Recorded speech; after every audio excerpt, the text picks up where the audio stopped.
Evening all, welcome to the post-game video for the Breakout from Plessy. Today Pip and Ian fought out over this terrain, so the British trying to move out of Plessy to drive down the road and break the German front line. A cracking game today. I sat and umpired it. I thoroughly enjoyed it as a spectator, watching everyone use their tactics. Excellent fun to watch and a really hard fought game. Let's go through some basics for you to let you know. So Phil started off with a weakened company. He deployed them in depth. He basically put a thin crust through these woods, through this orchard, and actually nothing in the farm, but the British didn't know that. He then had in depth back here, he had some reserves of infantry, some anti-tank guns who were hidden in this orchard over here. He sprinkled some LMG teams around, so for example you can see there's one that's on the edge of this cornfield. So the tactics were to hold up the British as much as possible in the front line and then bring them on and then try and knock them off as they came through. Now on the German side they had 3 Panzer IVs in support. They had some MMGs and I believe, if I'm correct, they had some anti-tank guns. The British, led by Ian, had a full brand new company, C Company, with an additional platoon in support, plus Churchill tanks and a FU, which had I think it was a mortar battery in reserve to help support the attack. Ian pushed forward through on this flank with some dummies. Dummy blinds, didn't reveal much, then made a push over on this flank through the wood, which as I was pointing out was heavily defended by the Germans, and it started really interestingly, both sides probing, both sides just seeking out a few things, spotting a few things and taking each other out. But halfway through the game the British looked in very strong position. They had secured a very strong base here in this orchard, and moved a second platoon into this woods, had cleared the woods of all the German defenders. They had been really battered up. Artillery was coming in on target and this orchard in the centre, and it was all looking very swimmingly. Tanks even arrived and started to engage the lone Panzer IVs that were here and there.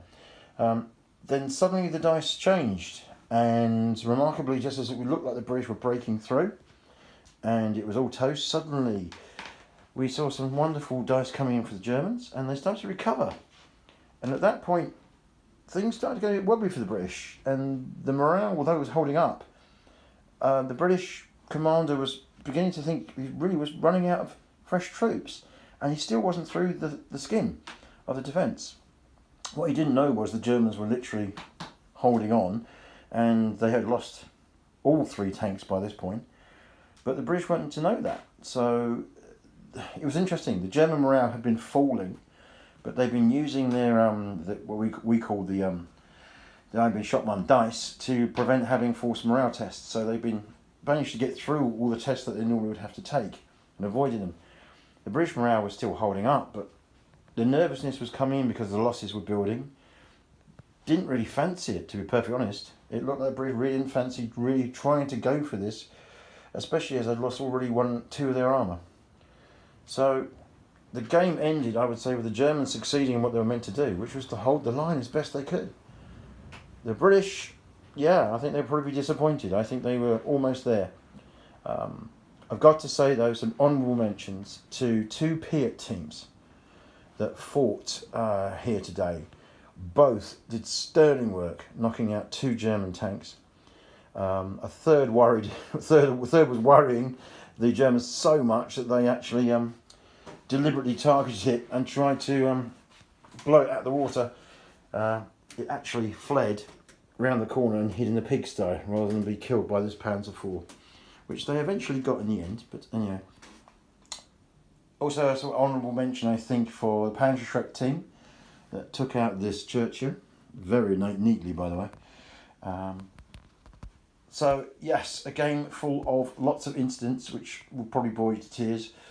But yeah, it was good. We really enjoyed it. We talked about some of the rules, and I've been shot mum about artillery, which we think we're going to tweak slightly, but not much. You know, to people who play I've been shot mum, there's nothing in here that won't surprise you or make you think, yeah, that makes sense.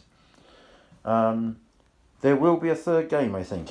What we will do is probably move the front line again up to this wood line will be the front line, and the Germans will then have even further more to defend. What that terrain will look like, I haven't had a clue yet. I've got to think it through. But clearly, it would be good to continue with the push down the road and the British drive down towards Caen. I really enjoyed it today. It is incredibly interesting to see how difficult it is to move Germans out of a prepared position. Even with artillery, or with mortar, with tank support and lots of infantry, it's a real pig. And you can see why they had to use so many troops to shift the Germans continually from position to position to position. But on the other side, the Germans get whittled down. There aren't many reinforcements, and you can see how they eventually will crack.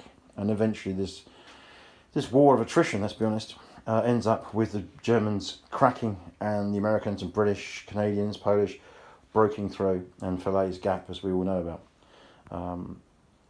Really enjoyed it, as I say. Top class game today. Played in the best fun.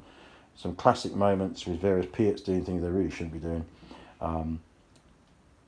Great fun. I hope that this gives you a slight taste of the game.